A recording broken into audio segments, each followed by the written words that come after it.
yaitu tausiah agama dan doa bersama dalam rangka memperingati 1 Muharram 1448 Hijriah yang akan disampaikan oleh Ustadz Haji Mirza Pahlevi SAG MHI kepada Al-Mukarram Ustadz Haji Mirza Pahlevi SAG MHI. Waktu dan tempat mulai kami tentukan.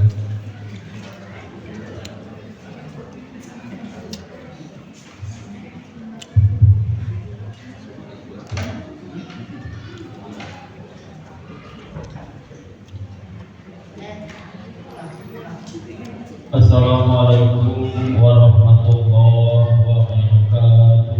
Waalaikumsalam warahmatullahi wabarakatuh. Alhamdulillah wa syukurillah wa la hawla wa la quwwata illa billah. Asyhadu an la ilaha illallah wahdahu la syarika lah wa asyhadu anna Muhammadan abduhu wa rasuluh la nabiyya ba'dah. Allahumma shalli ala Muhammad wa ala ali Muhammad kama shallaita ala Ibrahim wa ala ali Ibrahim innaka Hamidum Majid. Amma ba'd. Ya ayyuhalladzina amanu taqullaha haqqa tuqatih wa la tamutunna illa wa antum muslimun. Sadaqallahu. Bapak Lurah yang senang atau yang mewakili yang kami hormati, Bapak Ketua dan pengurus Masjid Ar-Rahmah yang kami hormati, Bapak-bapak tokoh agama, para ustadz, tokoh masyarakat, tokoh adat yang kami hormati, Bapak-bapak dan ibu-ibu serta anak-anak sekalian, mudah-mudahan kita senantiasa dirahmati oleh Allah Subhanahu wa ta'ala. Senantiasa marilah kita bersyukur kepada Allah sampai detik ini dan mudah-mudahan seterusnya kita bisa menjaga dan mempertahankan hidayah yang Allah berikan kepada kita. Kenapa demikian Bapak dan saudara sekalian? Orang yang hidup dalam bimbingan hidayah, maka dia bisa membedakan mana yang benar, mana yang salah. Bisa membedakan mana yang baik, mana yang buruk. Bisa membedakan mana yang halal, mana yang haram. Dan dia yakini jalan yang dia pilih, jalan yang dia tempuh akan dapat mengantarkan dia pada tujuan hidupnya, yakni keridhaan Allah Subhanahu wa ta'ala. Itu orang yang hidup dalam bimbingan hidayah. Akan berbeda Bapak saudara sekalian, orang yang hidup lepas dari bimbingan hidayah. Bukan hanya gelap mata, tapi yang lebih memilukan gelap hati. Sampai pada titik tidak bisa membedakan benar dengan salah, tidak bisa membedakan baik dengan buruk, bahkan dia tidak bisa membedakan halal dengan haram. Keluarlah moto hidupnya halal haram. Kau tahu? Apa sering pakai? Halal haram hantam itu sudah lama. Ada yang baru agak Arab-Arab dikit ini Pak. Apa itu Pak? Lantaklah bila ta'manu.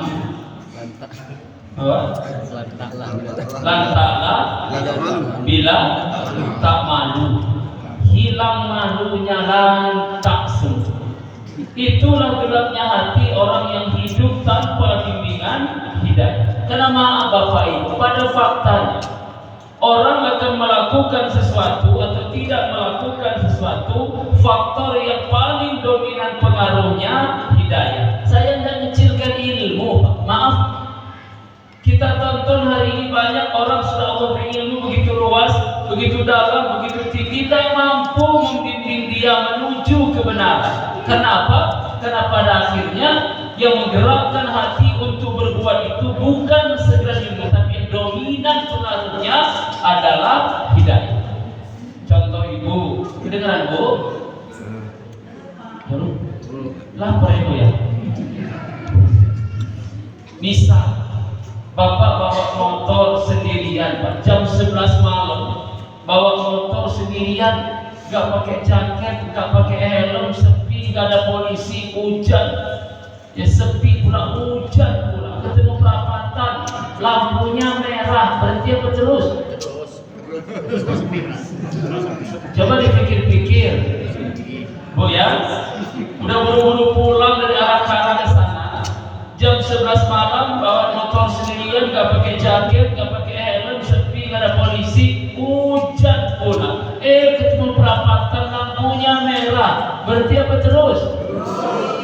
Kenapa terus? Ada nggak ketentuannya lampu merah berhenti kecuali sepi gitu? Nggak ada. Lampu merah berhenti kecuali hujan, nggak ada. Apapun keadaannya merah itu berhenti, itu aturannya. Dan kita sudah ngerti aturannya. Merah berhenti, hijau terus, kuning hati. Tahu kenapa merah masih terus? Ternyata benar. Yang menggerakkan hati kita berbuat atau tidak bukan ilmu kita tentang aturan itu, tapi kesadaran dengan aturan itu. Yang membangun kesadaran itulah hidayah. Ada contoh yang lebih dekat, Bapak. Maaf Ibu, saya yakin, seyakin-yakinnya, Hakul yakin, Ainul yakin, apalagi itu? Nurul yakin, jadi. Siapa ya?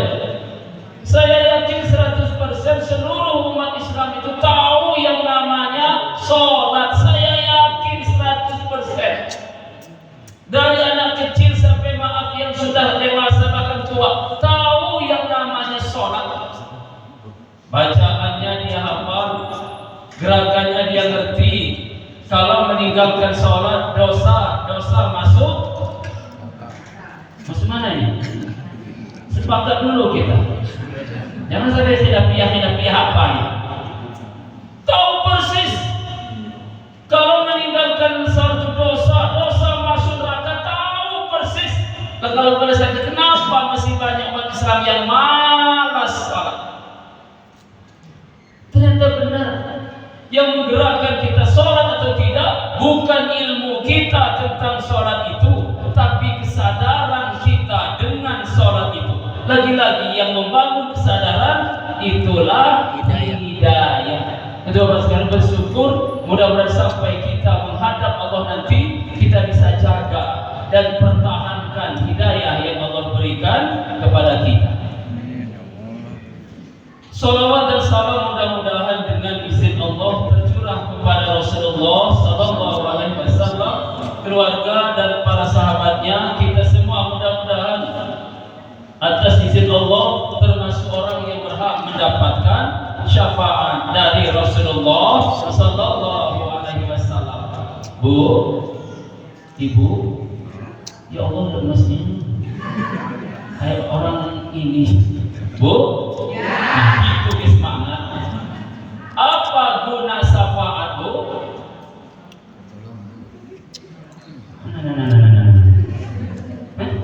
Apa guna syafaat? Pembawa acara bilang mudah-mudahan mendapat syafaat. Ketua masjid sambutan mudah-mudahan mendapat syafaat. Bapak ketua lingkungan mudah-mudahan mendapat syafaat. Saya pun ngomong mudah-mudahan mendapat syafaat. Nah, apa guna syafaat? Pertolongan. Apa bentuk pertolongannya?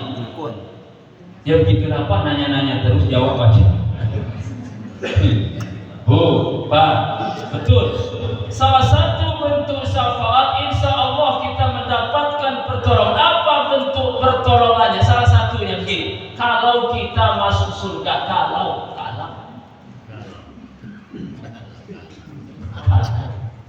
yakin nggak masuk surga? Yakin nggak masuk surga? Yakin masuk surga? Coba tunjuk tangan yang yakin masuk surga. Saya mulai wajahnya yang yakin masuk surga. Kalau Bapak Ibu yakin masuk surga, berdoalah malam ini.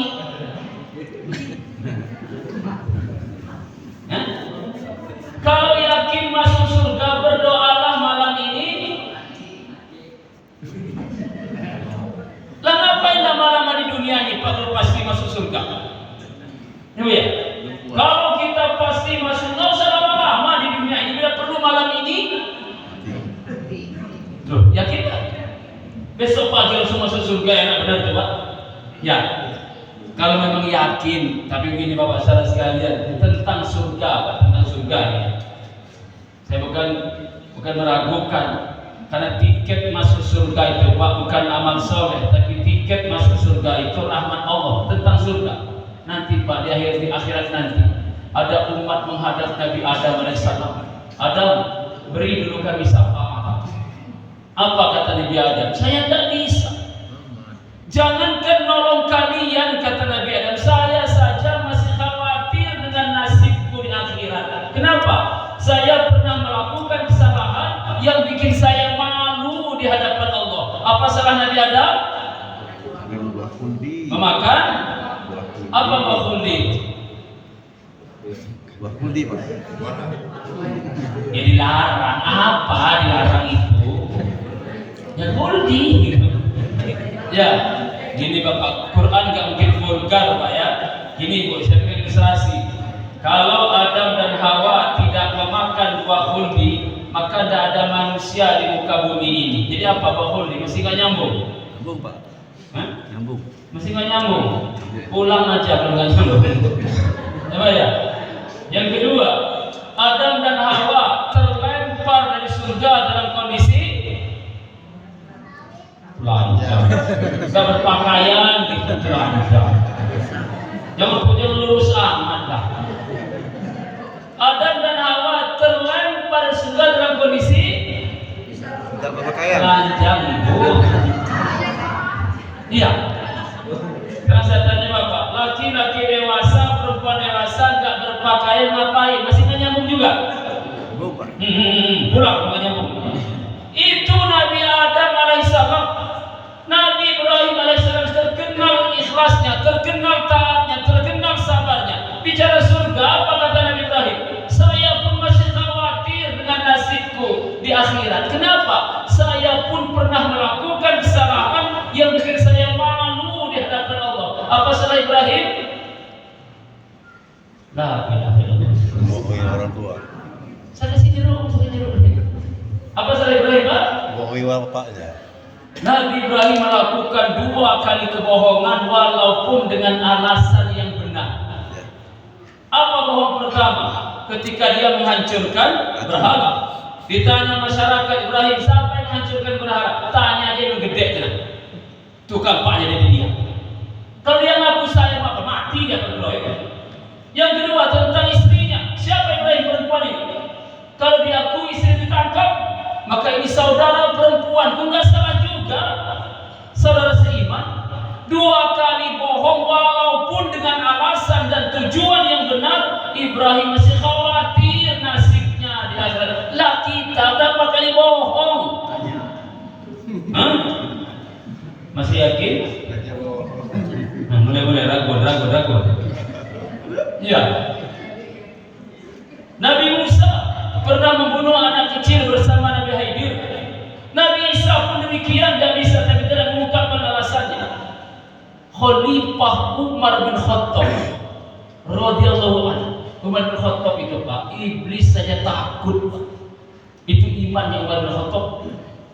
Mau papasan digak, waduh Umar belok iblis Pak. Nah Umar belok, papasan sama Umar, papasan sama kita. Tos. Kawan lama, cipika-cipiki. Jadi teman di proyek dulu, kan nggak enak itu.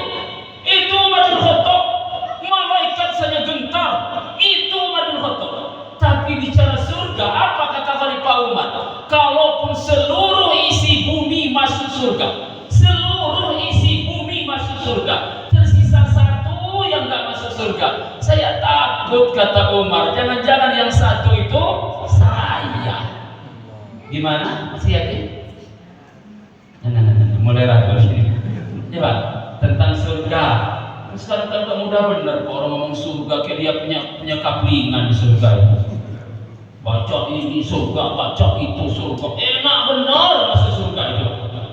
Lah Nabi saja nggak berani memastikan dirinya masuk surga. Khalifah Umar nggak berani memastikan diri. Lah dia Nabi bukan, ulama bukan.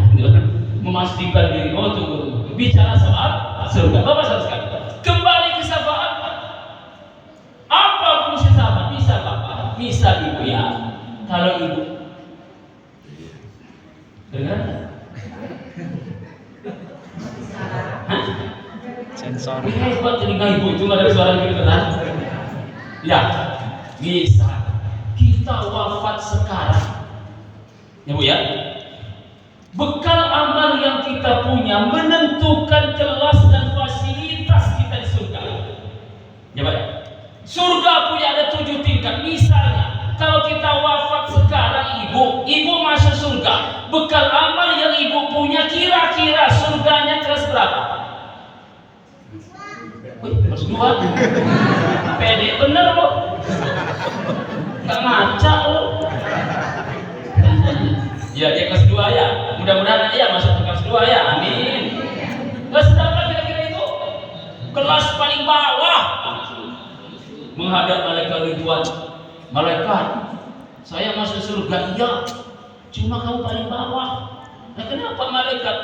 Kamu memang ikut pengajian, cuma ngobrol. Ya, ada tadi. Kamu ikut pengajian cuma ngantuk kata malaikat. Kamu memang duduk di majelis taklim, cuma main HP aja dari tadi. Ya udah, surga paling bawah. Tapi malaikat, saya mendapatkan syafaat Rasulullah Sallallahu Alaihi Wasallam. Ada 2 keuntungan bapak. Pertama, proses masuk surga dipercepat. Yang kedua, atas izin Allah dinaikkan kelasnya di surga. Kalau mendapatkan syafaat, kalau masuk. Nah kalau ini saya yakinkan Pak, kalau ketika kita wafat nanti Bapak tersisa la ilaha illallah di dada kita, bersih dari kesyirikan, murni dari kesyirikan, insya Allah akhirnya kita masuk surga. Walaupun ada yang mampir dulu di, nah kalau mampir yakin apa feeling Pak? Kayaknya mampir masih kayaknya. Wajah-wajah begini kayaknya mampir kayaknya. Ya, tapi gak lama lah, mudah-mudahan. Coba ya. Kenapa mampir? Ada dosa yang belum sempat terampuni, ada salah yang belum sempat termaafkan, nebusnya di neraka. Ada tiba? Maka ketika kita wafat nanti, kalau memang ada dosa yang belum sempat diampuni Allah dan ada salah sesama manusia yang belum mendapatkan maaf, tebus nanti di neraka. Bu, Ibu, siapa yang pernah nyolong duit suami? Semua. Ya Allah. Bisa Bu ya. Ibu nyuci celana suami, Bu ya. Di rogoh kantongnya ada uang 100.000. Saya tanya, diambil atau pulang ke suami? Ya Allah. Saya ulang, ibu nyuci celana suami, di rokok kantongnya, ada uang 100.000, diambil atau pulangin ke suami? Amin. Inna lillahi wa inna ilaihi raji'un. Maling, enak aja. Mulai, upah nyuci, nemu itu ada pemiliknya, nemu. Karena ada Pak kejadian. Suami istri sedang duduk di teras depan ngobrol, tiba-tiba suami bilang, tolong dong ambilin dompet. Semangat bener Pak, suruh ngambil dompet. Di mana Kak dompet itu? Ya di kamar kantong celana. Jarak teras depan sama kamar itu Pak 10 langkah. Habis ngambil dompet di langkah yang kelima berhenti. Kenapa Bu? Ada bisikan, Bu. Gak penasaran dengan isi dompet suaminya? Iya juga ya kata dia. Dibuka, wow, merah semua. Banyak duit suami saya ini. Bisikan yang kedua, Bu, ambil 1, gak bakal ketahuan. Ya juga ya kata dia. Ternyata ibu ini Pak sudah profesional. Kecepatannya mengalahkan copet. Cepat, rapi, gak meninggalkan bekas. Rapi, dan dia nyimpan pada tempat yang paling aman sampai polisi pun gak berani geledah. Di mana nyimpannya? Yang saya terusin. Coba ya. Oh, amat. Pas bayangin dompet ke suami agak gemeteran. Kenapa? Tidak apa-apa. Apesnya ibu, suami hafal isi dompet. Pas dihitung suami, loh dek, kok kurang satu? Perempuan pak, kalau tertangkap OTT, 2 senjatanya pak. Pertama nangis, kalau ini masih aman. Pak, kalau istrinya nangis jangan dirayu, nama keras dia. Biarin aja capek mendetik sendirinya.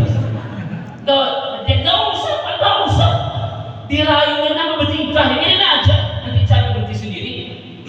Istri nangis, bapak hidupin motor pak, yakin mau berkeluarga biarnya nangis. Nah itu bu ya. Ini gak apa-apa. Senjata kedua yang berbahaya, ceramah dia, nunjuk muka suaminya dia. Bapak duduk saya. Nah, setengah jam di teras. Apa kata suami? Udah, masuk. Malu dilihat lawan tetangga, masuk dia pak. Lewat pintu senyum dia, kena loh kata dia. Ada di sini orangnya? Yang tadi maling.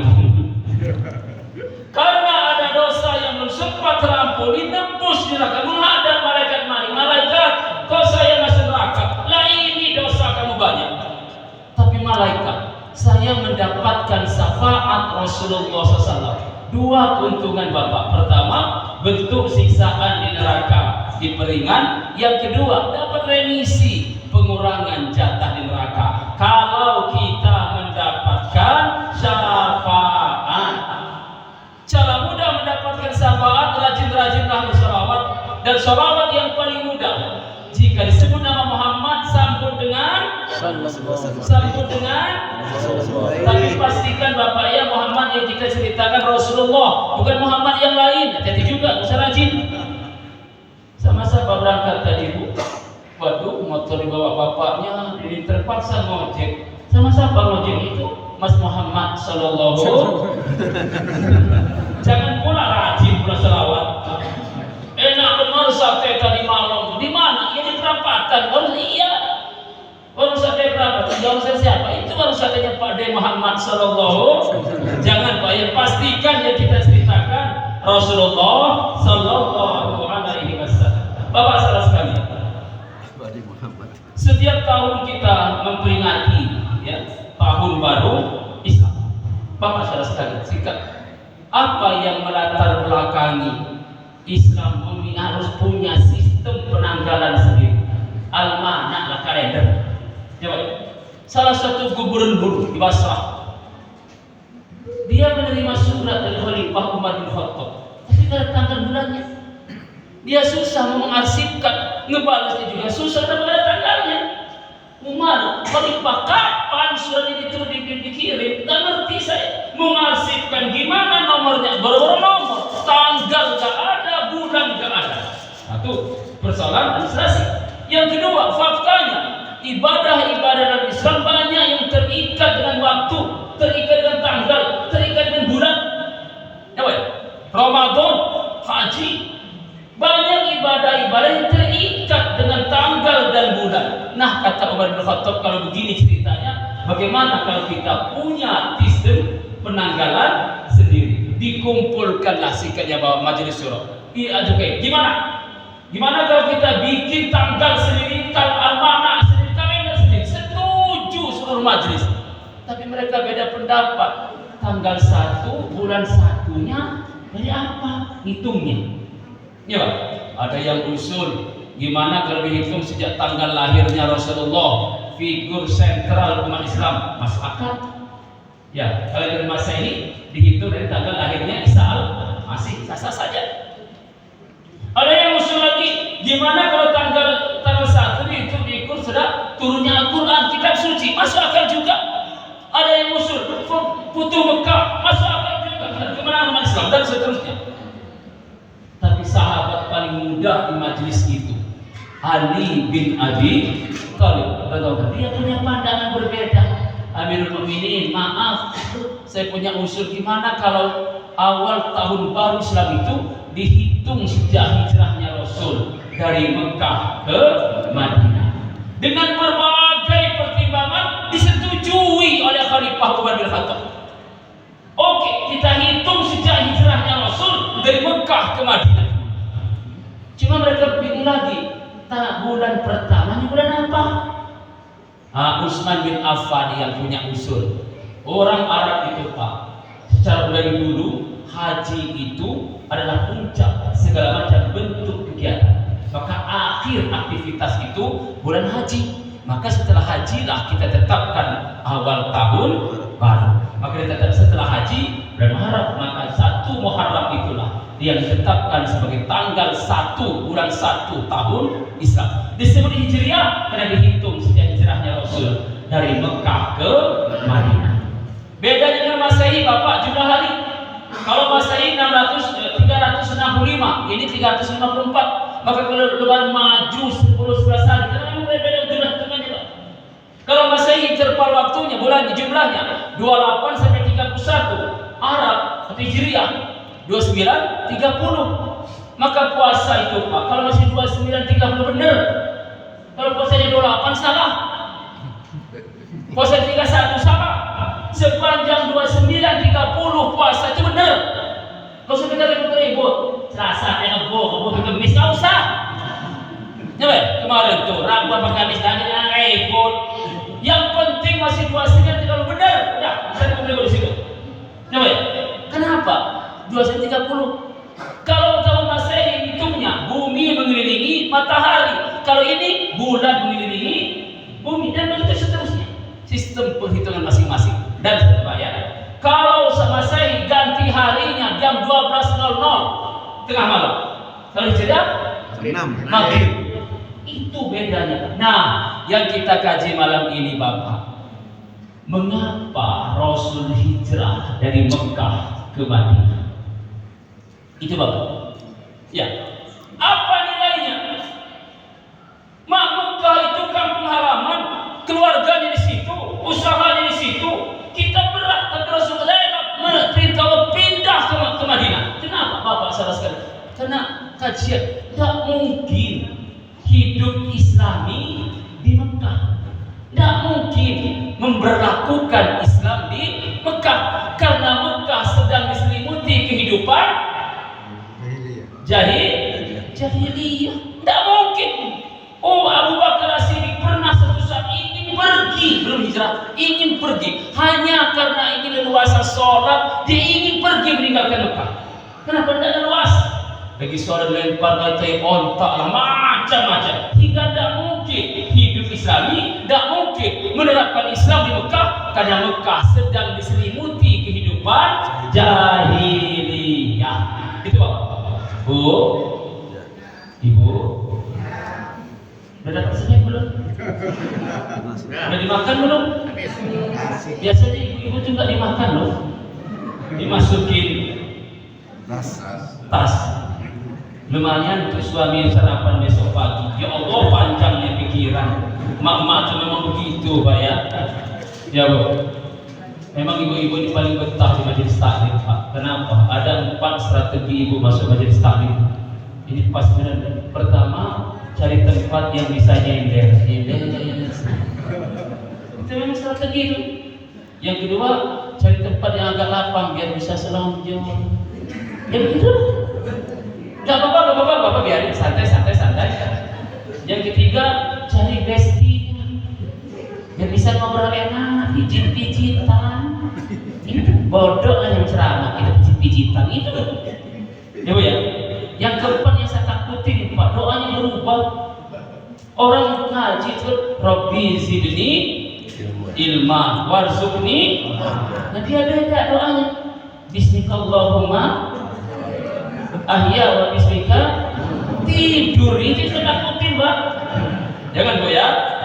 Nah Bu, apa arti jahiliyah? Bodoh. Apa makna bodoh di sini? Begitulah, Bapak, maaf. Kalau kita berpikir Arab jahiliyah bodoh bermakna kecerdasan mereka di bawah rata-rata, salah. Bangsa Arab bangsa yang cerdas, pintar. Coba, apa buktinya dalam tarikh tafsir Sirah Nabawiyah itu? Salah satu bukti kecerdasan mereka. Mereka terbiasa membuat syair-syair indah, kalimat-kalimat puitis yang memiliki makna yang cukup mendalam. keluar dari orang yang tidak punya kecerdasan. Sampai sekarang Pak, di pondok-pondok masih dipakai syair-syair Arab itu. Apa yang sering kita dengar? Al ilmu bila amalin kasyajarin bila tamarin. Itu kan syair. Jangan ini mudah hadis itu. Coba. Al waktu kasaid, waktu laksana pedang. Syair Arab. Begitu mereka mampu membuat syair-syair indah, bermakna mendalam. Dan mungkin ini keluar dari orang yang tidak memiliki kecerdasan. Satu. Apa ya? Kita waktu kecil dulu Pak, ditugaskan guru bahasa Indonesia bikin pantun satu bait tidak jadi. Apa ya? Ibu, kau bukan bapak. Ya iyalah. Ibu, kau bukan ubi. Ya juga. Gak jadi pantun itu. Ya Pak, segitu susahnya. Lah orang Arab biasa bikin pantun. Indah lagi kalimatnya. Tak mungkin sekali lagi keluar dari orang tidak memiliki kecerdasan. Yang kedua, kalau kita berpikir bangsa Arab bodoh karena berperadaban primitif, salah juga. Bangsa Arab bangsa yang berperadaban maju. Apa cirinya Pak? Pakaian mereka Bapak sudah nutup aurat, rumah mereka sudah layak huni, bahkan mereka sudah berdagang modern, berdagang sampai ke negeri Syam, menunjukkan mereka berperadaban maju. Bandingkan maaf sebagai saudara kita di Papua, masih ada yang hidup di tengah, pindah dari pohon ke pohon. Coba ya, bajunya apa namanya itu? Merdeka. Pernah pakai? Apa rasanya pakai itu? Cuma itu jadi itu bisa saya kelihatan. Kalau disorot-sorot tuh geli lihat. Lari sana, lari sini. Coba ya? Coba sekali-sekali pakai apa rasanya itu? Mereka hidup di zaman modern, tetapi peradaban masih seperti itu. Lah bangsa Arab 14 abad yang lalu berperadaban maju, sampai berdagang kemudian sampai ke Palestina, ke Suriah dan segala macam. Jarak ratusan kilometer mereka bisa menandakan mereka juga berperadaban maju. Kenapa disebut jahiliyah? Bu, ada yang baik, ada yang buruk. Orang pintar pilih yang baik. Kalau milih yang buruk, Orang bodoh. ragu ya. Ibu kalau milih timun, apa dosa timun bengkok? Apa salah timun bengkok? Kalau ibu milih yang lurus, yang mengkilat, timun bengkok disingkirin. Apa dosa timun bengkok? Dia juga makhluk, bukan mau dia bengkok. Kenapa kita milih yang lurus? Ada yang baik, ada yang buruk. Fitrah manusia milih yang baik. Kalau milih yang buruk, jadi pikirin. Ya baik. Bapak milih istri dulu Pak, seleksi wajah, seleksi ijazah, seleksi nafkah. Itu diseleksi semua, wajah seleksi, ijazah seleksi. Itu kita tenang sah-sah saja. Desi Ratnasari sama Omas milih mana? Ya terlalu milih mana?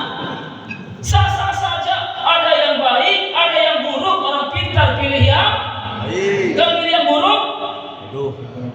satu. Yang kedua, ada yang benar, ada yang salah. Orang pintar pilih yang Benar. kalau pilih yang salah, Bodoh. bodoh. Bodoh. Ya. Berikutnya, ada yang halal, ada yang haram. Orang pintar pilih yang kalau pilih yang haram, MBG apa? Sebenarnya sehari 1 miliar korupsinya aja. Kita seumur hidup kerja nggak dapat 1 miliar. Dia cuma korupsinya aja 1 miliar melunjak. Coba. Iya. Ada yang halal, ada yang haram. Orang pintar pilih yang kalau pilih yang haram.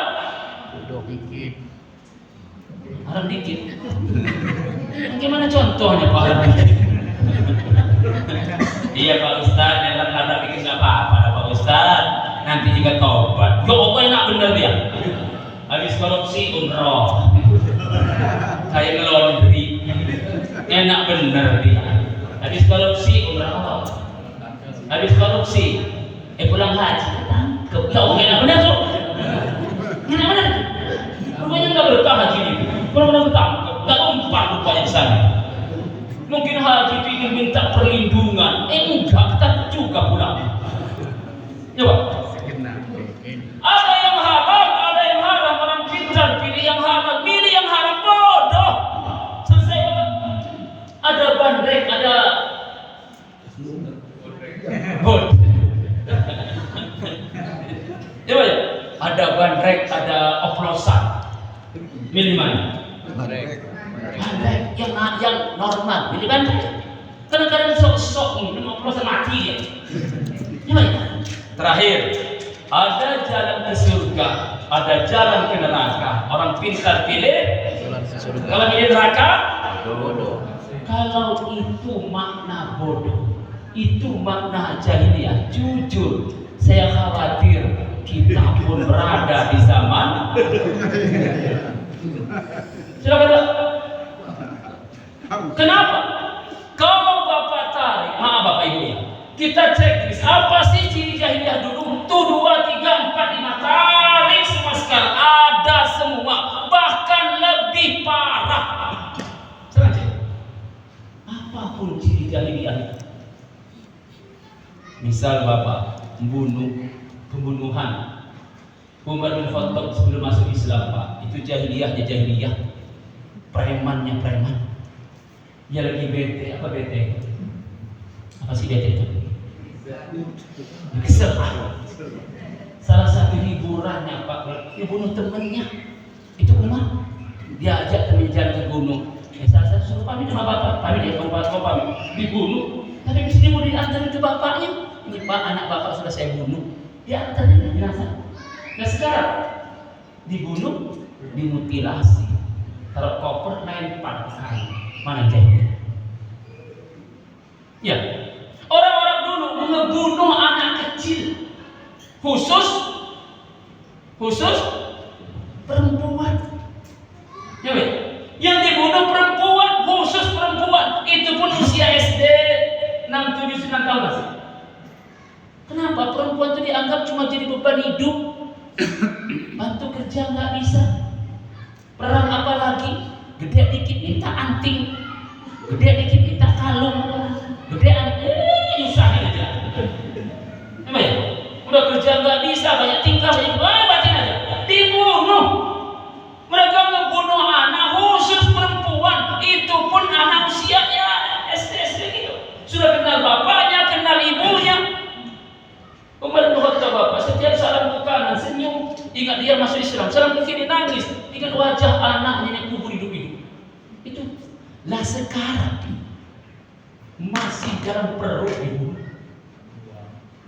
lahir dibuang, nggak jelas laki perempuan, belum tahu bapaknya, belum tahu ibunya. Mana yang jahil? Coba perzinahan, naudzubillah. Yang ada mending-mendingnya Pak zina. Cuma dulu kalau laki-laki hidung belang ada di sini, yang hidungnya belang, kenapa anu di sini belang hidungnya?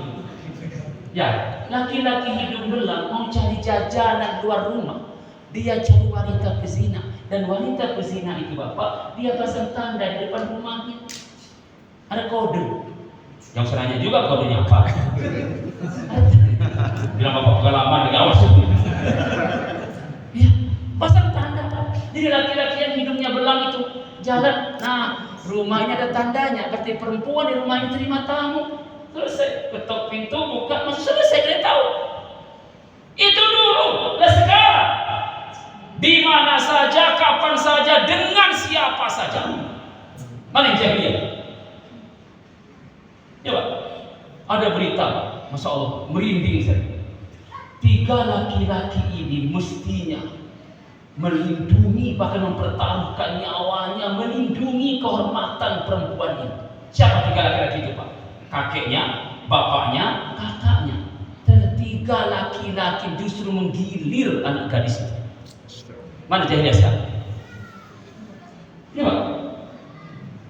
Itu tiga laki-laki mestinya berani mengorbankan nyawanya melindungi kehormatan perempuan itu. Malah tiga-tiganya menggilir anak gadis itu. Apa Pak dunia sekarang? Anjali. Kambing kawin saja Pak. Jadi kambing babon yang layak kawin. Gak ada kami memperkosa anak kambing sekecil itu. Ayam, biar mantau dari atas. Mana. Dia kejar babon yang lagi layak kawin. Gak pernah ayam memperkosa anak. Ini gak ada ceritanya. Itu binatang saja pilih lah manusia. Mana yang jahiliyah? Jauh jahiliyah. Dan seterusnya Bapak. Jadi apapun ciri jahiliyah dulu, tarik sekarang ada semua. Nah, Bapak saudara sekalian, momentum hijrah ini Bapak, karena hijrah itu meninggalkan sesuatu menuju sesuatu. Inti hijrah perubahan. Nah, kalau itu Bapak, ada tiga hal yang mesti kita lakukan. Pertama, bersihkan akidah kita dari kesyirikan. Dosa terbesar jahiliyah itu syirik. Ya Pak, apa sih mereka? Menyembah berhala. Ada berapa Pak jumlah patung di sekitar Ka'bah?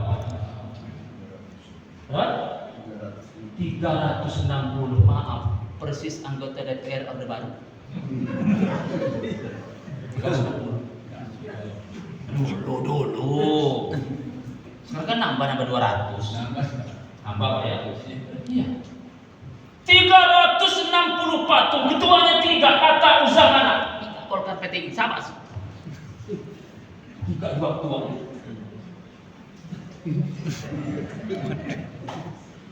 Dulu reformasi. Itu Pak, mereka betul seakan-akan beribadah menghadap Ka'bah. Ternyata yang mereka sembah bukan Allah pemilik Ka'bah, tapi patung-patung di sekitar Ka'bah. Itu jahiliyah dulu Pak. Sekarang betul nggak nyembah patung, belum tentu kita terbebas dari kesyirikan. Mama ya. Pak, kalau masang rumah, masang kap, apa yang suka dipasang di atas? Pisang, apa lagi? Padi, tebu, kelapa, bendera. Kalau pisang saya setuju, biar tukang nggak naik turun. Kasihan Pak, pisang buah, pisang goreng nggak masalah.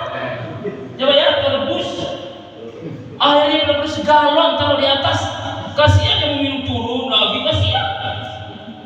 Tapi bendera, padi, tebu, kelapa, apa guna? Ayo. Sampai ditunda masang kap. Dinding sudah hampir selesai diplester, nggak naik kap. Kenapa Pak? Padinya belum ada. Kelapa di Kuntego. Akidah. Coba ya. Coba. Hati-hati Bapak. Kalau memang budaya di sini masalah. Ya Pak. Kalau tersugesti dengan masang itu rumah tangga tentram, rizki lancar, rumahnya adem, suami istri rukun, hati-hati. Kalau nggak masang itu ada kecemasan, hati-hati. Ya Pak, masih logis nenek saya dulu. Saya tanya nenek saya, kenapa sini pasang bendera? Apa kata nenek saya dulu? Iyalah, ini kan bendera penjajah seluruh bumi. Kalau merah, putih, biru Belanda yang bikin rumah. Ya. Kalau putih tengahnya merah Jepang yang bikin rumah. Nah kalau merah putih, pribumi asli, kata itu nenek saya dulu. Logis. Nah sekarang Jepang sudah pergi. Ngapa lagi? Itu udah pribumi semua sekarang. Ya Pak. Kalau masih mau masang juga Pak, sesuai suku masing-masing. Yang jari pasang rangkon karo jari. Nah, ki wong Jogja sediki. Sing Yogyo jari karo rangkone sing Yogyo. Nggih, boten napa-napa. Terus. Ya Pak. Orang awak. Aduh awak nasi kok. Ada awak sudah. Daya dong. Pasang kayak kado kebok. Kau orang awak paham. Pariaman asli Jawa. Lampung pasang sikok asli. Sikok itu pesisir. Enggak masalah. Masih logis. Ngomongin yang bikin rumah orang Jawa, orang Lampung, orang Sumatera. Nek, kalau padi tebu kelapa itu apa itu? Oh, kata nenek saya, ini yang punya rumah ngumumkan kepada masyarakat. Dulur kabeh, dun sana sadonyo, minak muari isu ini, jangan curiga. Saya bikin rumah bukan dari nipu, bukan dari maling, dari korupsi. Saya bikin rumah dari jual padi, jual tebu, jual kelapa. Karena penghasilan daerah setempat, logis. Ya, ya. Dulu lah sekarang, kalau pegawai negeri gantung suruh gaji. Yang tinggal berapa itu?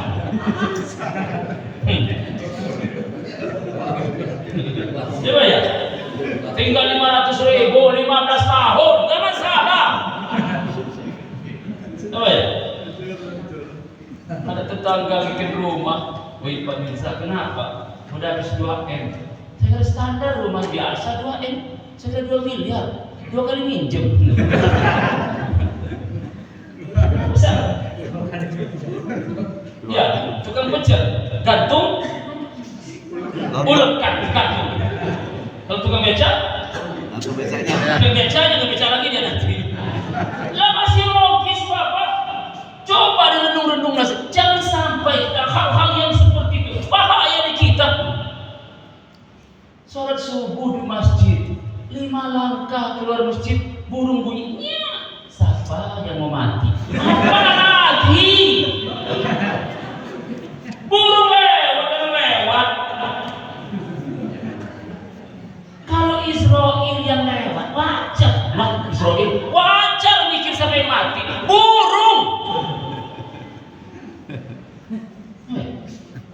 Tugas-tugasnya Bapak begini nih, masih banyak. Bu, kalau mimpi giginya copot, mati lagi. Mimpi digigit ular. Kalau nenek-nenek yang mimpi, siapa yang melawan nenek? Macam-macam. Pada usah kita kecipkan ke situ. Hilangkan semua itu. Ngubur ari-ari. Kasih apa? Lampu. Dibawain sisir, biar ganteng. Tanggung ibu, popoknya, alat mandinya, anduknya, sampo, sabun, bawain. Biar mandi ya. Kenapa dikasih lampu Pak? Kalau dulu wajar. Kampung kita berbatasan dengan hutan. Takut digali binatang buas dan gak ada lampu. Wajar taruh lampu biar binatang buas gak terjadi. Lah sekarang tengah kota, listrik di mana-mana. Naruh lampu kecil biar sini yang gede, apa lagi dunianya? Nambah masuk apa? Ya Bu ya? Ayo rasa. Wanita hamil gak boleh duduk di pintu, nanti susah lahir. Emang lahir lewat pintu mana? Coba diakali. Jangankan wanita hamil, yang gak hamil pun gak boleh duduk di pintu, karena pintu bukan tempat duduk, tempat lewat. Apalagi yang gendut penuh pintu. Macam-macam. Gak boleh jahit malam. Iya dulu ibu gak ada lampu tapi ke cucu jarum. Lah sekarang terang benderang, apa masalahnya? Gak boleh nanti nabrak setan. Kebenaran gebuk setan. Aneh-aneh aja mitos-mitos ini, Pak. Coba ya. Nah, mulai diskusi kan. Ngerasa itu. Iya, Pak. Tapi buktinya memang begitu. Nah, itu dia. Macam-macam. Pak RT merubah nomor rumah. Tolong Pak RT, jangan 13 punya saya. Harga kasihan. Apalagi yang kasihan. Macam-macam sudah lagi, Pak. Tidak usah kita terjebak sebab begitu. Sudah selesai. Jangan bahalak itu. Kita punya konsep la haula wala. Sering kita baca kalimat ini, tapi apa aplikasinya?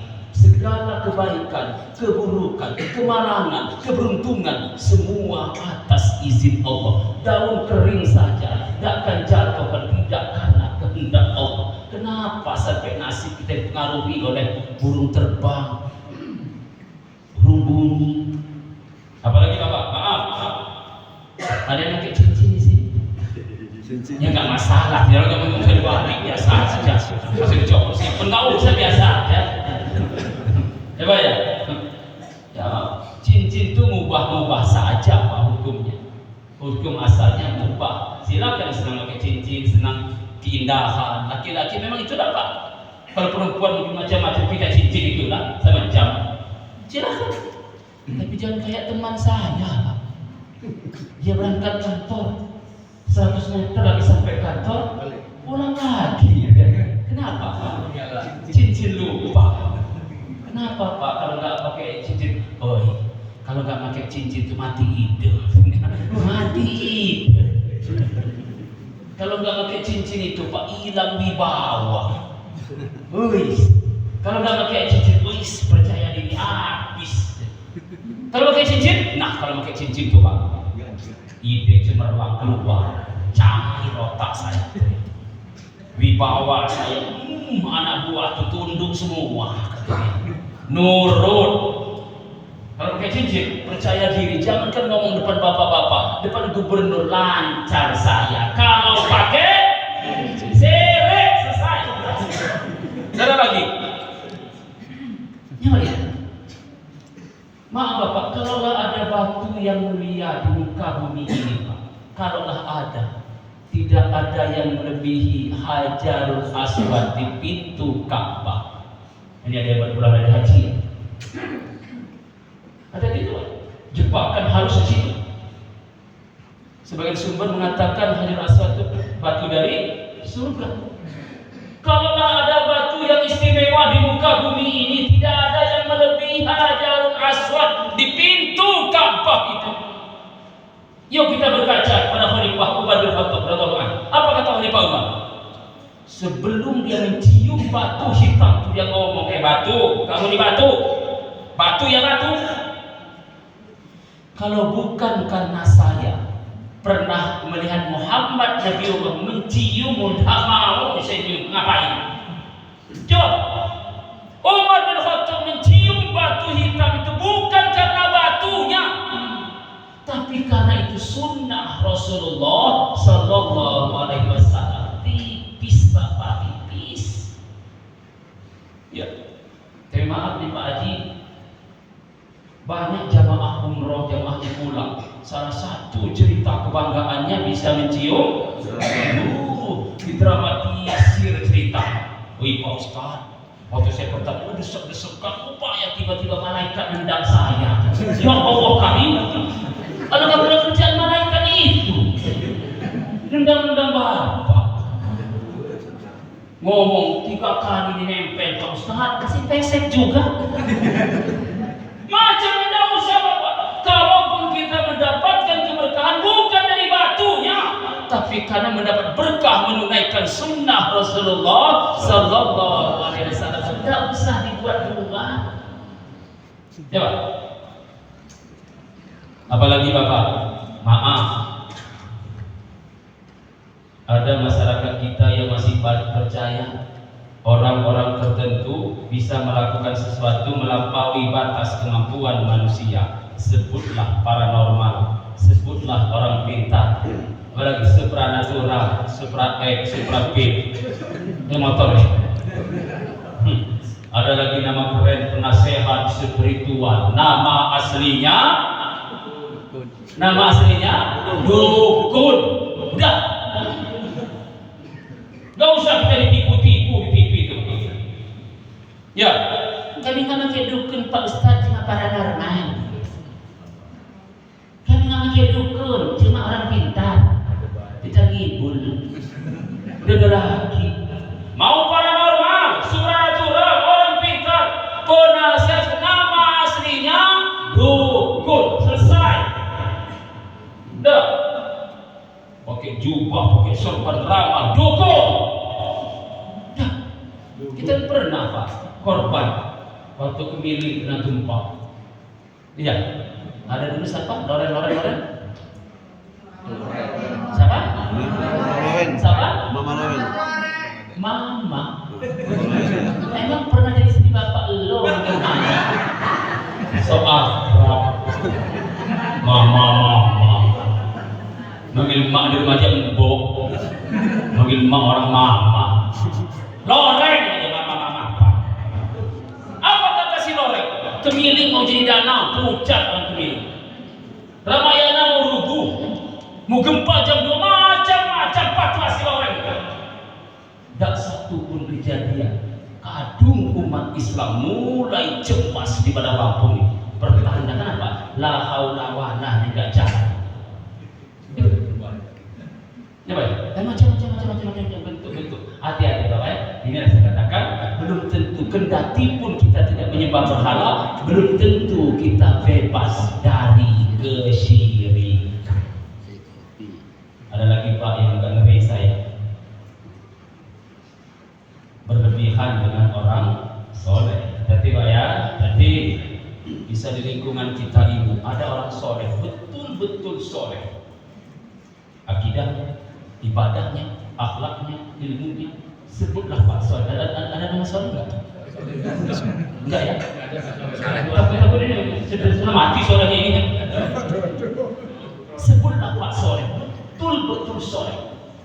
Jadi panutan umat. Awalnya mereka kehilangan. Dulunya Pak Soleh wafat. Dengan wafatnya Pak Soleh, jamaah ini merasa kehilangan dengan wafatnya Pak Soleh. Ya Pak ya? Apa bentuk kehilangan pertama? Biasanya Pak Soleh sholat di mana ya? Oh di Masjid Al-Rahmah, Tanjung Senang. Rebutan sholat di sini, karena sini tempat sholatnya belum ada masalah, belum terlihat masalah. Berikutnya, Pak Soleh biasa di sebelah mana ya? Oh sebelah kanan, rebutan di sebelah kanan karena itu tempat duduk belum terlihat masalah. Berikutnya berkatanya, keran yang suka dipakai untuk Pak Soleh yang mana? Rebutan keran tempat Pak Soleh wudhu belum terlihat ada masalah. Berikutnya, tempat sendal Pak Soleh di mana? Rebutan lagi tempat sendal Pak Soleh. Bosan berebut itu Bapak. Bosan. Berikutnya mereka tanya, di mana kuburan Pak Soleh? Ada apa dengan kuburan Pak Soleh? Mulai kena dia. Ya Pak. Kalau niat ziarah Bapak, maaf, hanya dua kepentingan ziarah itu. Ada ini. Pertama, zikrul maut bagi yang ziarah. Yang kedua, mendoakan yang ada di kuburan. Itu saja kepentingan ziarah. Kalau itu kepentingan ziarah, kuburan di sekitar rumah kita banyak. Kenapa milih-milih tempat? Ayo. Ada sampainya terbis, wisata rohani, wisata religi, apa lagi? Rombongan kuburan si A, kuburan si B, kuburan si C, pulang-pulangnya cerita aneh semua. Woi Pak Ustadz, kuburan si A wangi. Ya wajarlah wangi, kita ada minyak wangi di situ. Ada lagi, woi Pak Ustadz, kuburan si A terasa dingin. Apa Bu? Ruhnya nabrak kami. Nah, saya bilang, apa kerjaan roh itu? Sekarang kan Robles yang nabrak. Dulu Pak waktu lagi hebat-hebatnya Hakim Pak ya. Hakim dulu, wow, Hakim itu dulu. Sebelum nikah lagi. Ya, setelah nikah lagi ganti Pak, nggak nanti.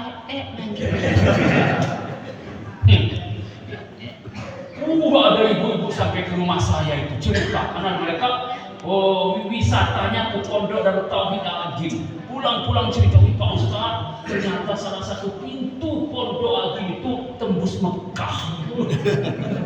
Saya bilang, jangankan pondok Al-Agim, rumah saya pun tembus Mekah.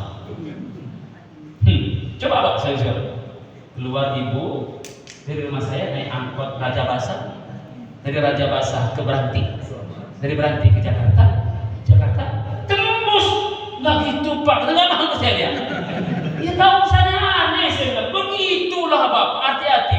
Dulu mengkultuskan orang soleh salah satu pintu kesyirikan di Indonesia. Bukan hanya soleh, bukan hanya orang soleh yang dikultuskan.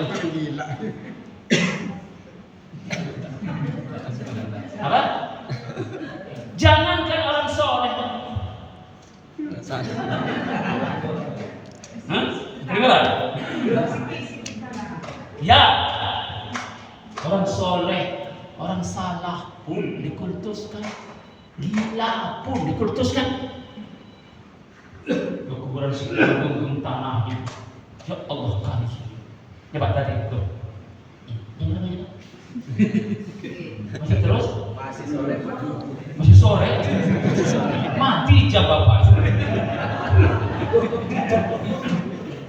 Ya, yang kedua Bapak, kita perbaiki ibadah kita Pak. Saya titip satu saja Bapak, sholat.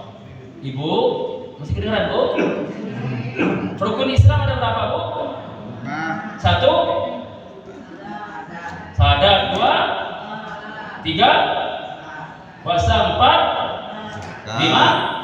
Perhatikan, ini syahadat, ini sholat, puasa, zakat, haji. Perhatikan, saya megang mic ibu. Kalau ini saya lepas, masih dipegang nggak mic-nya? Masih?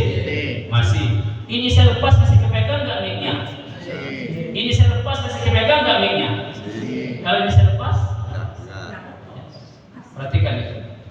Kalau tiga kewajiban ini, puasa, zakat, haji, ada situasi tertentu, kondisi tertentu, dengan uzur tertentu, kita dimaklumi tidak menunaikan tiga kewajiban ini dan kita masih diakui Islam.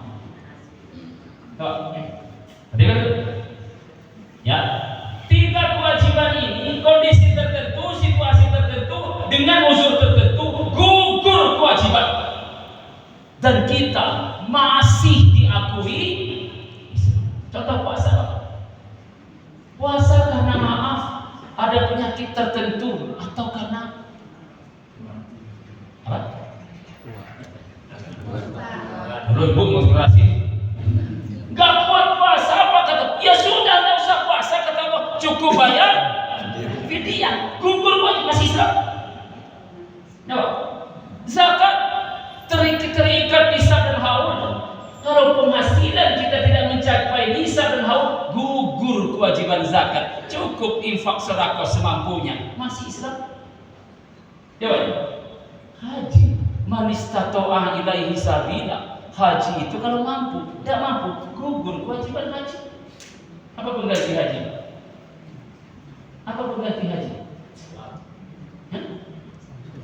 Setiap selesai sholat subuh, tetaplah saja ada yang tidur. Ya, teruskan zikir, teruskan tilawah Quran, teruskan berdoa, sampai datang waktu zuhur, berdiri 2 rakaat, lakukan itu tiap pagi, sama dengan haji. Masih ada tawaran dari Rasulullah. Ya baik. Tapi sholat tidak ada alasan dibenarkan bagi kita untuk meninggalkan sholat, dan tidak ada satu ibadah pun yang bisa menggantikan sholat. Tidak ada. Maka saya katakan sholat itu kewajiban mutlak tanpa syarat. pembeda Islam dengan Kafir. ragu-ragu. Kafir. Kafir susah amat. Masyarakat Pak nggak boleh bilang kafir Pak ya, non Islam. Ada nggak di Quran non Islam? Qul ya ayyuhal ghairul muslim gitu. Qul ya ayyuhal kafirun ganti. Qul ya ayyuhal Muslim. ghairul muslim. Ada? Nggak bisa ya, nggak. Masih sopan Pak nyebut kafir, sopan. Sopan banget Allah nyebut kafir, sopan banget. Allah menyebut orang yang nyebut sifat. Apa Pak kafaro? Nutup. Iya. Taplak meja, sampai mejanya hampir taplak itu namanya kafaro. Satu yang menutup. Orang yang punya sifat menutup namanya kafir. Selesai. Kenapa orang disebut kafir? Karena mereka menutup mata, telinga, hati dari petunjuk Allah. Saya Pak, si sopan. Lah kita disebut mereka apa? Mereka nyebut kita apa?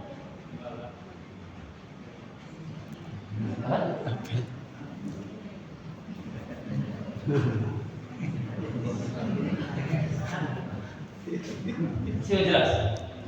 Mana yang nggak sopan? Sopan kita, Pak. Kita di depan mereka tuh, Pak. Embe itu. Domba tersesat. Domba sesat pula. Ya Allah karim. Ya Pak, kembali. Tidak ada satu alasan pun dibenarkan oleh syar'i bagi kita meninggalkan sholat. Misal dulu ada Pak Ustaz, gimana saya mau sholat? Saya ini sakit apa? Bu sakit paru. Ya Allah. Ya Pak, sakit separah apapun, sepanjang tidak menghilangkan kesadaran, tetap wajib sholat. Ya, maaf Bapak ya, bagi kita yang sudah apa tadi? Sudah tua sakit. Kira-kira kemana Pak arahnya? Tua sakit. Muaranya kan dua. Kalau nggak sembuh, yang anak ini memang begitu Pak. Coba ya, sudah tua sakit. Berapa persen sembuh?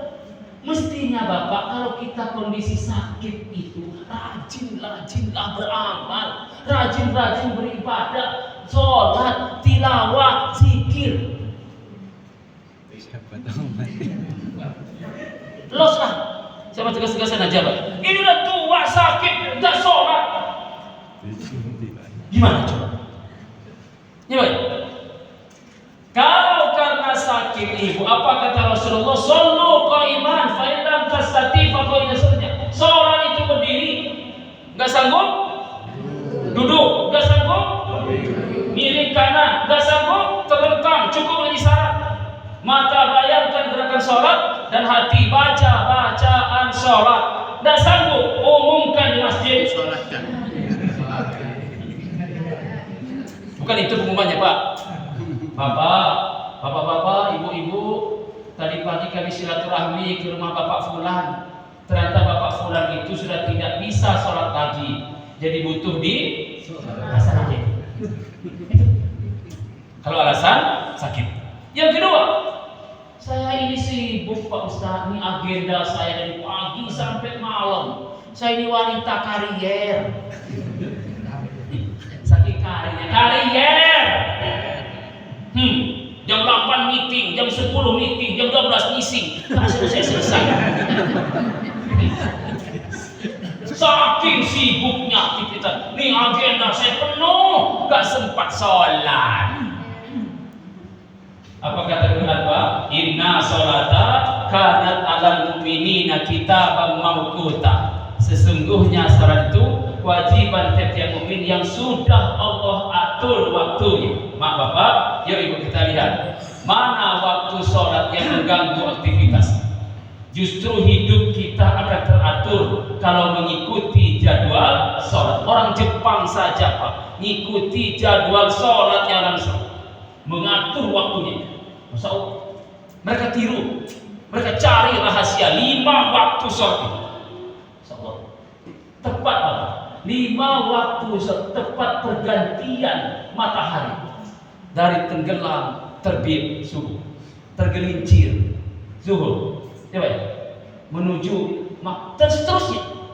Dan saya diteliti lagi Bapak, setiap pergantian matahari Bapak bila matahari dalam kondisi diam, kita akan mendapatkan manfaat dari perubahan cahaya matahari itu. Diteliti orang Pak Lima, Masya Allah, kita yang punya waktunya jangan kita mikir. Orang Jepang pakai itu di jam 5 kita istirahat. Kenapa? Matahari sedang ganti. Gitu Pak. Itu mereka. Dan sekarang kita subuhnya berapa Bu? 2. Tuh kan beda-beda kan? Jam 4, setengah 6, setengah 7, cuma Tuhan. Jam berapa? Ada sini. 5, jam 5 kurang seperempat. Oh ya, 4:45. Ada bukan kantor buka setengah 5? Ada enggak? Kantor buka setengah 5? Ada Pak kantornya Mak Lampir. Ada sekolah buka setengah 5.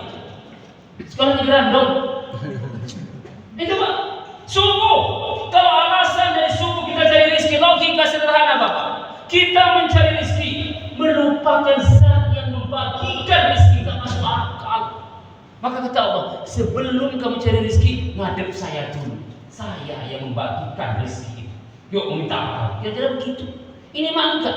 Sibuk-sibuk cari rezeki, melupakan Allah yang membagikan rezeki itu. Allah Akbar. Gak logis kita. Yang kedua, zuhur. Kalau kita kerja dari pagi sampai lapar, iya. Kinerja itu menurut istirahatlah zuhur. Ya Bu. Kenapa? Maka ada ulama Pak yang mewajibkan tadrik. Apa tadrik itu? Kalau berwudu Pak sentuh anggota wudu dengan ujung-ujung jari ini Pak. Sentuh. Kenapa? Ternyata ujung-ujung jari mengaktifkan kembali urat saraf yang kembali yang dari kendor. Gini kan Pak menemukan. Nah Ustaz betul. Telinga yang begini kan. Sentuh dengan ujung jari. Jangan pakai keran Pak. 1, 2. Sambil ngobrol lagi kan. Pas kaki. Apa tadi? Ada negara wudhu tarik di pecinya. Cetak. Ya Allah. Ya baik. Usah sentuh dengan ujung jari. Insya Allah segera lagi. Itu penelitian. Asal wayahnya aktivitas berhenti. Maghrib ayam saja pulang. Mana ada yang pulang isya? Kita dikalah sama ayam. Ya Bu ya, ayam punya anak 10. Sebelum maghrib kumpul depan kandang, aman, zikir nunggu azan. Punya anak 10 anak, kita punya anak 2 gak urusan. Ayah, tidak pulang kenapa? Nobar Piala Dunia. Pulang jam 2. Ya, yang anak gadis, ayah telat kenapa? Ini dibawa emasnya ke MBK. Apa kali? Kal.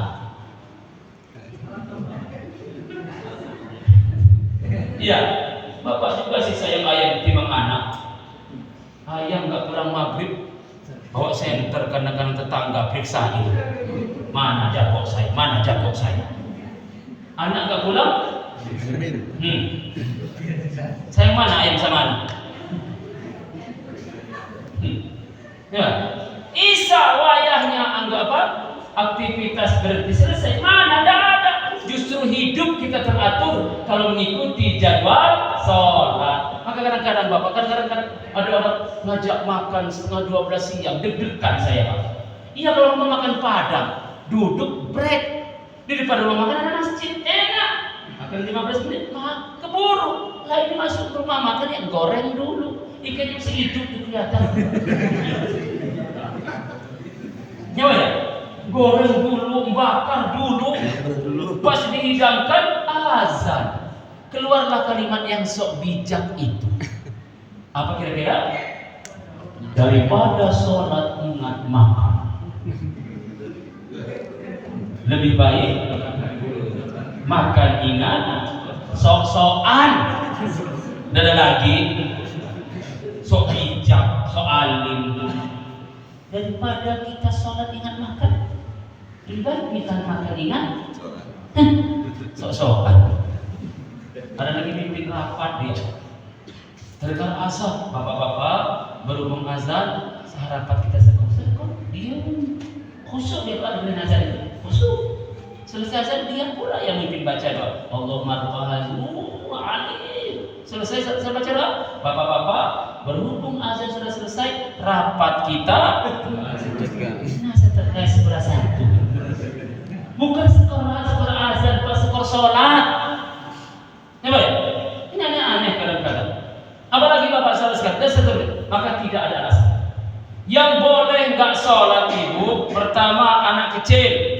Kalau bapak ibu masih merasa anak kecil, silahkan nggak sholat. Ya, jadi kalau ada azan, masih ada orang keliaran, kita berhusnuzon dia anak itu. Jadi bu, kalau suaminya nggak terperiksa, jangan bersunat, karena masih anak kecil. Bapak, kalau istrinya nggak terperiksa, jangan belum pernah datang bulan, masih anak kecil. Anak kecil kau punya anak kecil.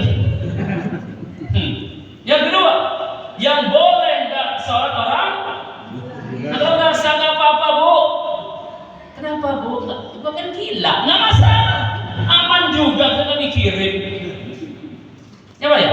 Jadi kalau ada azan masih keliaran ngobrol, jangan-jangan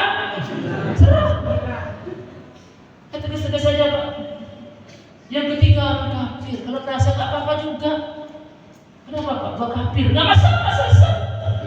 Mau Jumatan diambil mic bapak-bapak, saya ingin sholat Jumat, hari ini kenapa saya sedang kafir? Nggak masalah, pintunya Pak.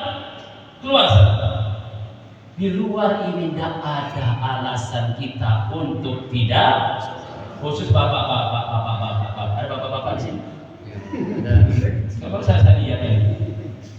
Bagi bapak-bapak, Pak, kalau sepanjang tidak ada uzur Pak ya, usahakan sholat itu tepat waktu, berjamaah di masjid. Nah, jangan lagi di rumah. Kalau bapak masih mau sholat di rumah juga pakai mukena sholat ya. Boleh di rumah, tapi pakai mukena. Ada lagi bapak-bapak Pak Ustaz, saya bukan nggak berjamaah di rumah ngimamin anak istri. Wow, suami soleh, bapak soleh. Ini dah kalau ngaji separuh begini jadi. Ya, terakhir bapak, terakhir yang kita bicarakan akhlak. Satu saja bapak. Kalau ada orang tua kita ngomong dulu Pak. Kalau orang tua kaya anak jadi raja. 99 kata Rasul itu berapa? Ketangkep ya. Jadi pagi ketangkep ya Allah. 99 anak jadi raja. Kalau orang tua kaya anak jadi hampir pasti. Ya, ayah HP-nya sudah ganti. Namanya bapak kaya. Ya Pak ya. Masa siang bujang ganteng ini kok motornya beat, ganti si Mac itu nah. Ya Pak ya. Orang kuliah S1, S2, S3 1 kampusnya Pak. Dia S1 4 kampusnya. Coba hebat Pak. Coba ya. Orang S1, kalau Bapak kenal Bapak Dr. Ikhwani, coba ya. Kenal nggak? Ustaz Ikhwani ya. Hari habis. Dia S1, S2, S3-nya Pak, satu kampusnya Al-Azhar Mesir. S1, S2, 1 kampusnya. Lah dia S1, 4 kampusnya. Hebat itu Pak. Tahun pertama Unila. Tahun kedua Tarmajaya. Tahun ketiga Telegram. Keempat UGM. Buang bapak nudis. Itu kenapa bapak kaya? Ya Pak, itu kalau orang tua kaya hampir dipastikan anak jadi raja. Tapi kalau anak yang kaya, orang tua jadi kuli. bantu. Jomblo. Rasulullah ingatkan 14 sahabat yang hati-hati, ibu-ibu hati-hati, ibu-ibu hati-hati. Apa kata Rasulullah? Hati-hati. Akan datang satu masa wanita melahirkan majikannya. Ya, istri hamil 7 bulan nelpon emak di kampung. Mak, udah 7 bulan dong mak. Masa ya sih nggak mau nemenin cucunya lahir? Ramah betul dengan emaknya itu. Datanglah emak, ya Pak, dari kampung bawa beras karung, sayuran, kopi, gula bawa dari kampung sana. Ramahnya emaknya datang. Kenapa? Emak itu gratis kata dia. Ya Pak, lahirlah anak mulai. Ma, dedeknya ini ngompol. Terus kayaknya kayak nenek yang gantiin popoknya. Nenek lagi. Ya, sudah jam 9 malam bayi nggak tidur-tidur, ngetok kamar emak. Mak, kenapa nak? Ini dedeknya kok nggak mau bobok-bobok. Mau kita gendong nenek lagi. Begitu berulang-ulang. Sampailah masa cuti habis kerja. Coba ya, pagi-pagi suami istri sudah pakai seragam, ngomong sama emak, saya masa cuti habis mak, terus saya mau kerja. Jadi kan itu mak ya, kalau mak mau masak itu di kulkas ada ikan, ayam, cerah mak mau masak apa? Kalau selesai masak mak itu baju kotor serta di mesin cuci ya mak. Berikutnya, nanti kalau selesai cuci dedeknya mandiin ya mak ya. Selesai mandi suapin. Nanti kalau dia tidur daripada mak duduk-duduk mending mak ngepel. Astagfirullahaladzim. Ada yang seperti itu? Ada. Ada. Gak ada lagi. Coba ya. Dulu di zaman dulu pada diriwayatkan ada 3 orang berteduh di gua gara-gara hujan. Batu jatuh runtuh pintu gua. Masih mereka maju dengan amal ibadah. Salah satunya anak yang berbakti pada orang tuanya. Apa baktinya? Dikisahkan bapak ini setiap pulang kerja bawa susu. Anak istrinya minta susu, nanti dulu kakek nenek yang dulu minum. Hebat. Satu malam dia pulang malam, kakek nenek sudah tidur, susu belum diminum. Dia tungguin Pak di dekat di depan bapak ibunya, tungguin sampai bapak ibunya bangun, disuguhkan susu. Anak istri nanti dulu, kalau ada sisa dari kakek nenek baru kalian boleh minum. Ada yang begini sekarang? Ada lagi. Ya Pak. Sekarang kembali pergi ke pasar beli martabak Bangka. 2 loyang rasa apa tuh? Rasa keju, rasa coklat. Sambil pulang beli tahu bunting. Sampai di rumah dengan anak istri makan martabak, minum susu, minum teh. Emak di dapur kasih. Anak nanya itu apa nak? Gak usah mak, nanti mak mencret. Ya, beli buah, kelengkeng, anggur, jeruk, macem-macem buah. Sambil pulang beli pisang muli. Ya, itu ada penghuni. Ya Pak. Sampai di rumah santai dia anak suami istri mau makan kelengkeng anggur, emak di dapur kasih pisang mole. Emak nanya itu apa nak? Udah lama ini aja udah neletnya jadi. Ya Allah kali. Masuk puasa mau beli baju lebaran, bawa istri ke mall, milih baju. Kak, ini yang bagus, tapi berapa deh? 2 juta. Ayo untuk istri tercinta bayar 2 juta untuk istri tercinta. Wow. Sambil pulang suami berbisik, deh untuk emak yang mana? Nanti kita coba Bambu Kuning. Beli daster yang 300. Ya Allah kami. Gaya pula ke emak, mak dibeli 3 loh nak, saya 1. Seorang emak loh. Pakai emaknya dia terobek. Ya Pak, hati-hati. Begini Pak. Ridha Allah fi ridhal walidain wa suhtullah fi suhtil walidain. Ridha Allah bergantung ridha orang tua dan murka Allah bergantung murka orang tua. Betul nenek tua itu tidak bisa apa-apa. Iya. Nyuci piring 5 pecah 3, nyapu di sana, kotor di sini. Saya baca hadis ini Pak. Saya ngerawat mak saya umur hampir 90 tahun. Mandi ini Pak. Ya Pak, bener. Banti betul saya sama istri. Awas. Di itu mereka di dia. Ya Bu ya. Emak itu betul dari siapa Pak. Tapi awas dia bangun tengah malam menghadap Allah, dia angkat tangannya. Ya Allah, ternyata anakku soleh ya Allah. Ternyata anakku berbakti. Tolong berkahi hidup anakku, berkah. Saya jamin berkah. Tapi kalau nenek tua itu bangun, ya Allah, ternyata anakku durhaka ya Allah. Aku ditelantarkan ya Allah. Tunggu murka Allah, tak usah nunggu lama. Rumah tangga gak berkah. Itu Bapak sekalian, jangan sampai perlakukan orang tua kita seperti itu. Coba ya.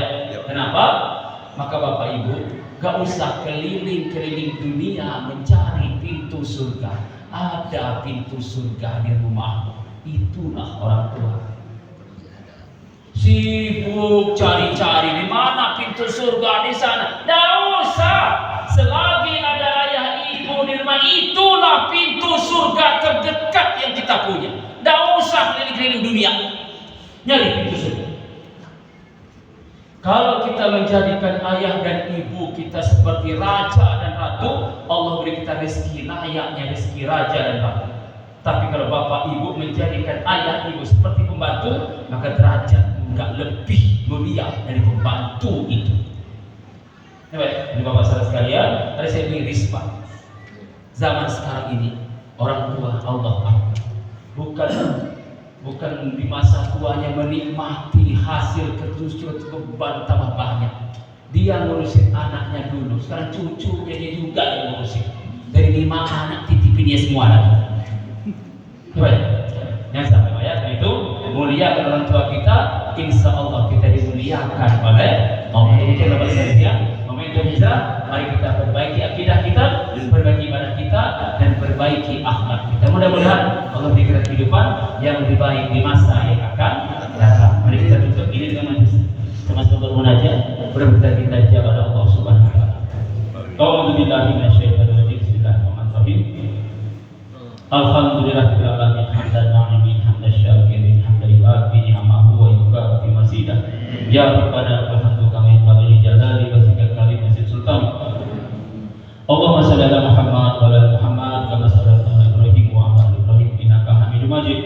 Allahumma ighfir lana dzunubana wa liwalidayna warhamhuma kama rabbayana shighara. Wa li jami'il muslimina wal muslimat wal mu'minina wal mu'minat al-ahya'i minhum wal amwat wa ya qadil hajat. Allahumma inna nas'aluka salamatan fid din wa 'afiyatan fil jasad wa ziyadatan fil 'ilmi wa barakatan fil rizqi wa taubatan qabla al-maut wa rahmatan indal maut wa maghfiratan ba'da al-maut. Allahumma hawwin 'alaina fi syakaratil maut wa najatan minan nar wal 'afwa 'ala hisab. Allahumma inna nas'aluka al-huda wa tuqa wal 'afafa wal ghina. Allahumma inna nas'aluka ridhoka wal jannah wa na'udzubika min sakhatika wan nar. Rabbana dhalamna anfusana wa illam taghfir lana tarhamna lanakunanna minal khasirin. Rabbana la tuzigh qulubana ba'da idh hadaytana wa hab lana min ladunka rahmatan innaka antal wahhab. Rabbana hab lana min azwajina wa dhurriyyatina qurrata a'yun waj'alna lil muttaqina imama. Rabbana atina fid dunya hasanah wa fil akhirati hasanah wa qina adzabannar wa qina adzabannar wa qina adzabannar. Subhana rabbika rabbil izzati amma yasifun wa salamun alal mursalin walhamdulillahi rabbil alamin. Hadanallahu wa iyyakum ajma'in. Assalamualaikum warahmatullahi wabarakatuh. Waalaikumsalam warahmatullahi wabarakatuh.